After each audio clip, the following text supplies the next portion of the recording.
I'm joined today by James Tutton, one of the directors behind Melbourne-based developer Neometro.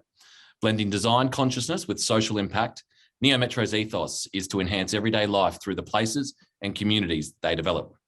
He's also behind the not-for-profit mental health app Smiling Mind and was the first property developer in Australia to achieve BCorp certification. Thanks for joining us on The Urban Developer. Thank you. It's wonderful to be here. Now let's talk about this concept of high density happiness.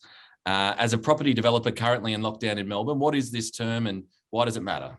I mean, in a lot of ways, it comes from a view we have always had that we wanted to be a highly profitable commercial enterprise, but at the same time do positive things from a social, environmental and community perspective. And that's, I guess, the ethos of Neometro, but then also the personal ethos of the three directors of the company.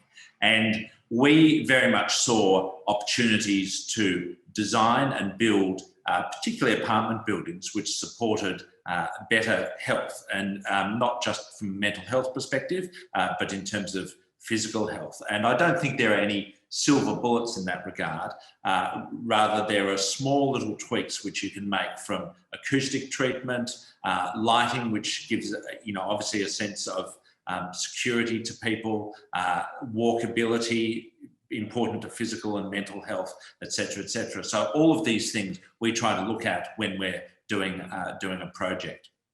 And so when you sort of look back on your projects and then sort of distill it all down and then plan for the next ones, what are those key things that you're holding on to that, convert or result in high density happiness? Yeah, okay. Well, I think scale's one thing. If one looks at the research, you go over, say, 80 apartments in a building, that doesn't support a sense of community and has a negative impact on well-being. So that's an important thing.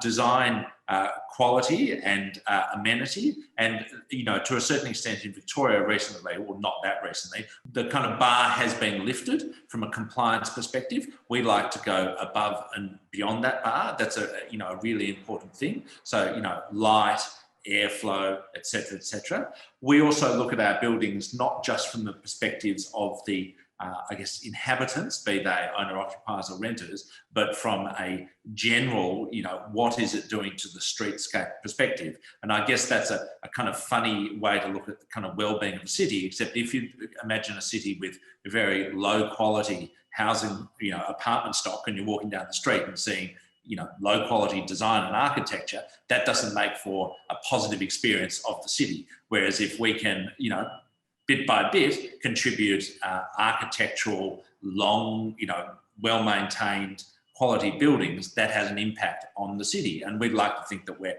having a positive impact in terms of our buildings, but also then, without being kind of arrogant about it, leading away in terms of a breed of developers in Melbourne who are doing that. And then I think collectively we can make an impact.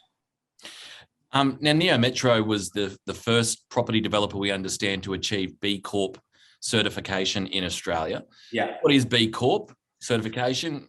How does it relate to the projects, and what does it actually mean for the business?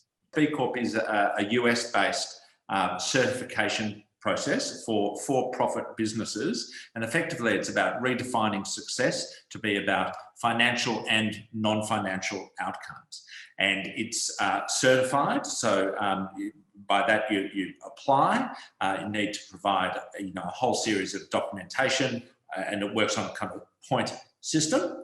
And it looks at everything from diversity, from a staffing perspective, how you run procurement processes, how you approach sustainability from a head office, as well as development sense from an on-site perspective, etc., etc. So I was actually on the board of BCorp Australia and New Zealand when it launched in Australia. So I had a kind of intimate involvement in its introduction to Australia, though the certification process is done overseas. So, there's no, governance issue in that sense. And we very much felt that the property industry is a conservative industry, I think, and probably hadn't embraced notions around kind of double and triple bottom line that well. And we just saw, an opportunity to take the lead in that sense. It didn't really involve us changing our business that much to get certified, in as much that a lot of the things which you're assessed on, we were already doing. There were a series of things which we're already doing, but they weren't documented. And I'd take, particularly from the internal perspective, in terms of arrangements with staff and profit share and so forth. And we just documented those things. And we've been a B Corp ever since. And it's been great to see other developers. I mean, a good example would be Milieu, who have recently certified as a B Corp. And, the more the merrier is our view. Now, Neometro business is pretty highly regarded as what's termed a design-led developer. Yeah. Given all of the circumstances that have arisen out of the pandemic, what does being a design-led developer mean today, and what will it mean into the future? I think the more interesting thing is, what does it mean into the future? And that, in our minds, is a little bit ambiguous. I don't think it's particularly clear. And I think there's a debate going on globally, particularly from a kind of white-collar professional perspective. To what extent are we going to go back into the office? And that's, that's really unclear. I mean, I'm involved in other for-profit and not-for-profit businesses with, anywhere from 30 to 100 staff. And, the sense we're getting is it's probably going to sit kind of, 50-50 office and home. And that definitely has significant implications for residential property. And it probably has less implications for suburban family homes, because from a space perspective, finding that space is not that difficult. But from an apartment perspective, it clearly has significant implications. And so we are, from a design perspective, looking at, how can people, more effectively work from home. Then we're also introducing into our projects, effectively what we call work-live spaces, so they can be used as either a workspace or a live space. And the other thing which we've got, which, isn't so much a response to the pandemic as such, but is a response to general planning in certain municipalities in Melbourne, is having a significant amount of office space within a residential building. So, coming back to a more of a mixed use offering. And what we find is that we get, decent uptake on small office spaces for people who are actually in the buildings. So, and a prime example would be one of the directors at Neometro lives in a Neometro building. Our office is also in the building, and it works really well doing that. But I wouldn't say that's a necessary. I think we were lucky in terms of actually having design which was quite responsive to the situation we find ourselves in from a pandemic perspective. Now, today we're filming this on Worldwide Suicide Prevention Day, Are You OK Day, and mental health is a massive issue in across the country, across the globe, but specifically in the construction sector. Having developed Smiling Mind, which is an app, which I'll get you to explain, how do you think a program like that can help affect change in the industry? Yeah, I think it's a really interesting. What I might do is give a bit of context as to what Smiling Mind is, and then talk about the industry. Smiling Mind started off about 8 or 9 years ago, effectively to take mindfulness meditation to a mainstream audience. And the obvious way to scale that was to use a digital platform, i.e. deliver content on an app. And since we launched, a couple of things have happened.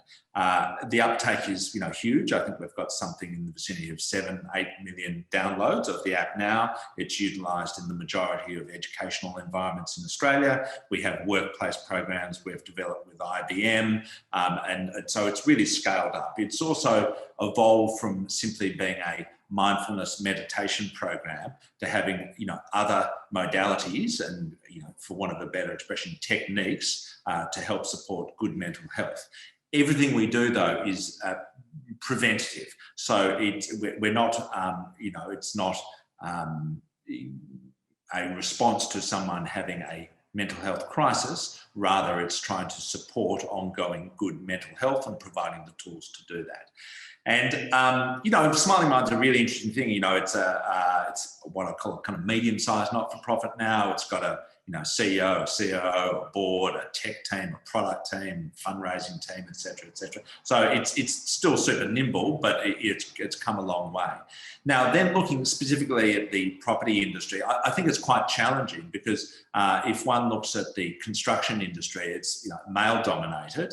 It probably I would say up until recent times, probably didn't have a particularly significant focus on mental health. But I think what we're seeing, and I think Smiling Minds uptake is reflected in this, is amongst all Australians, there's an increased awareness of mental health and of looking after our mental health. And, I think in a lot of ways, the situation in this pandemic has increased people's awareness. It's not an alien thing to have a conversation with someone on a construction site about mental health now, and it probably was 5 years ago. And the notion of, are you okay day and so forth, all these things I think are coming together and creating a culture which is significantly more attuned to thinking about mental health. And we're going through a period from a mental health perspective which is unprecedented, and I'm not sure about how you guys are finding it, but my observation is with colleagues, friends, and family, people, everyone's a little bit off kilter, and some people are more impacted than others, and it's just this period in history where we kind of need to look out for each other in so many ways. Yeah. It's extraordinary times. Now, you've got interests in property, the not-for-profit sector and other parts of business. What's next on the drawing board for the Neometro business and then for you yourself? Neometro is in a great position where the business has been growing, particularly over the last 2 years. We've I think, really kind of coming into our own as a business, and that's meant getting our approach to sales right, lead gen, how we approach content, how we approach brand, how we approach construction procurement, how we approach capital partners, how we approach building from a construction perspective. And these are things where we kind of went back to kind of ground zero and built a new strategic plan and an operational plan that supports that. And we sit down as directors on a regular basis and effectively track how we're going, and that's a kind of iterative thing, and it's been really good. I mean, I think we would the focus at the moment is probably picking up another 3 sites in Melbourne, and kind of medium size. Our focus is on that kind of 40 to 7 unit developments, and that's our focus at the moment. And when we get to 10 projects running concurrently, that's a bit of a kind of sweet spot for us. Then we'll kind of reassess and take it from there. But another interesting thing is we like to do that on a pretty small team.